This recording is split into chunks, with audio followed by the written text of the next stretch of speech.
These highlights are produced by Sports Radio 1450 in coordination with WCIA 3 News. IHSA State quarterfinal Saturday, and we kick it off with the one everyone wanted to see, the rematch of the Week 1 matchup between SHG and Glenwood. SHG undefeated on the season.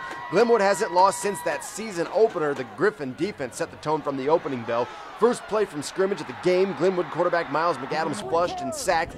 Glenwood would punt that drive, and SHG goes right to work. Pat Smith only threw 3 passes on the day. He completed all of them.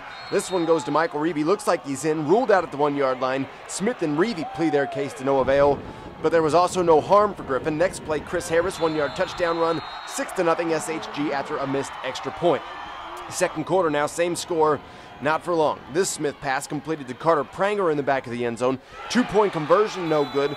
12-0 SHG with the lead, but Glenwood gets back into it before the half. McAdams rolling to his left, he hits Daniel Helm for the first down. Next play, that duo does it again.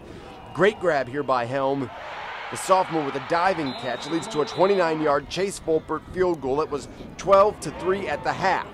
The story of the game was the SHG rushing offense, though. Glenwood never did force the Cyclone turnover. They were close here, but Chris Harris moves the chains on 4th and 1. Later that drive, 3rd and long for Tavian Whitaker. He truck sticks his way to another first down, and his efforts rewarded as he gets his number called on the goal line. 18-3, SHG extends their lead. The Titans refuse to go away, though. On 4th and long, late in the third quarter, McAdams avoids the rush, finds a wide-open Nathan Hack, 30-yard pickup, first down Titans. They would cap that drive with a Donovan Hammonds touchdown plunge. Now they need an extra point to make it a one-possession ball game at 18-10, kicking into the wind.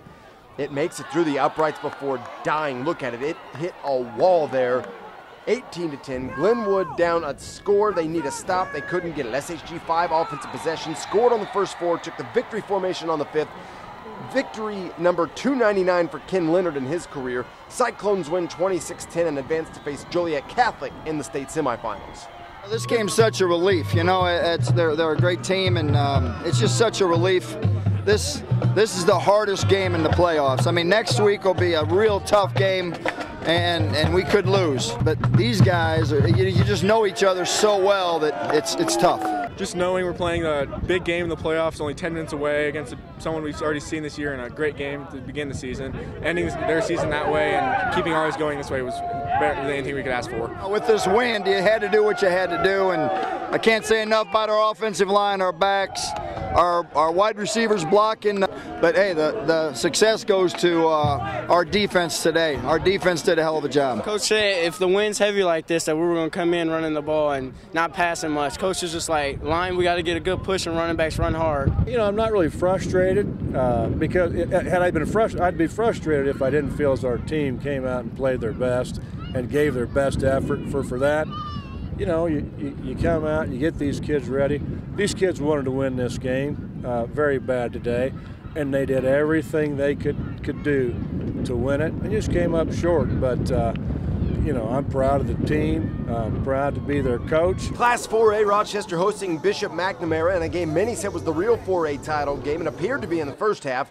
And there was drama from the onset. West Lunt to Austin Green. Green appears to get into the end zone. We still frame it to show you what looks to be the ball crossing the goal line. But there's no instant replay in high school football. It was ruled down at the 1, and that was huge because Bishop Mac held on 4 straight downs. They would take over and march all the way down the field with Travis Grant carrying the load. 244 yards on the day for the senior tailback. Running with his big boy pants on here to set up a quarterback sneak for the score.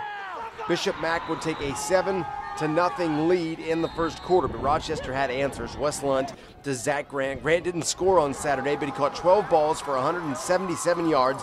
Now in 4th place on the single-season reception list in the state, Blake Pasley would do the honors to end the drive from Lunt. 7-7 tie ball game. Second quarter now. Wind at Rochester's back. That's dangerous. Lunt to Seth Cronin, who had 5 catches and 84 yards on the day. Then Lunt to Pasley again after Cronin finally drug down. Second time that Lunt and Pasley connect here. Lunt was 27 of 39, 419 yards and 3 scores on the day, 14-7, Rochester leading. But Bishop Mac tied it moments later. Grant again.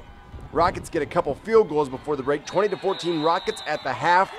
But in the third quarter, Rochester goes off. 4 touchdowns in the third quarter. The fourth, a Seth Cronin 1-yard touchdown rumble.